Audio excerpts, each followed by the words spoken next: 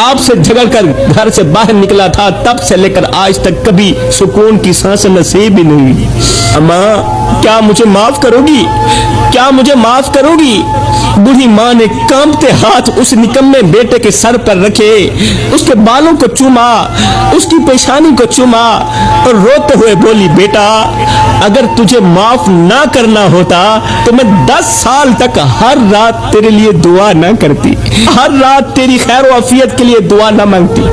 یہ منظر دیکھ کر وہ اللہ والا زاروں قطار رونے لگا۔ پھر اس نے آسمان کی طرف دیکھا، اللہ والے نے آسمان کی طرف دیکھ کر ایسا جملہ کہا کہ ہر آنکھ اشکبار ہو گئی۔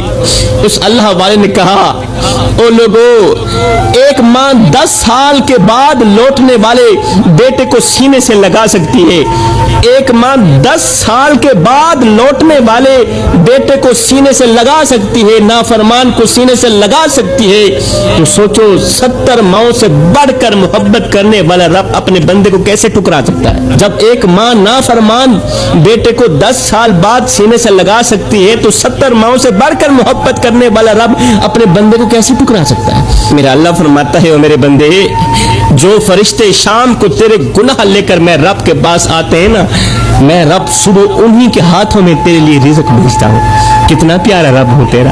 اس لیے میرے بھائیو، ماں باپ کی خدمت کیا کرو، ماں باپ کی نوکری کیا کرو، ماں باپ کو دکھ مت دیا کرو، ماں باپ کو درد مت دیا کرو۔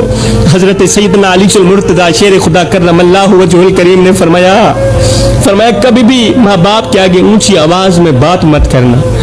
فرمایا جس دن یہ خاموش ہو گئے نا، اس دن تم ان کی آواز سننے کو ترسو گے۔ آج لاکھوں کروڑوں لوگ ہیں جو آج بھی ماں باپ کی آواز سننے کے لیے ترس رہے ہیں، ان کے کان بوڑھی ماں کی آواز سننے کے لیے ترس رہے ہیں، ان کی آنکھیں بوڑھے باپ کو دیکھنے کے لیے ترس رہی ہیں۔ آج بھی جب خوشی کا موقع آتا ہے، جب عید کا دن آتا ہے، جب بیٹے کی یا بیٹی کی شادی کا دن آتا ہے تو ایک دم روح لرز جاتی ہے، دل رونے لگتا ہے۔ جب مرے ہوئے ماں باپ کی یاد آتی ہے تو پھر انسان بے ساختہ بول پڑتا ہے، ہجر تیرا جے پانی منگے تین خونے نہ دے کینا، جی کر دے تین کول بٹھا کے درد پرانے چھیڑا، لیو یار حوالے رب دے تے میلے 4 دناں دے، اس دن عید مبارک ہو سی جس دن پھر ملیں گے۔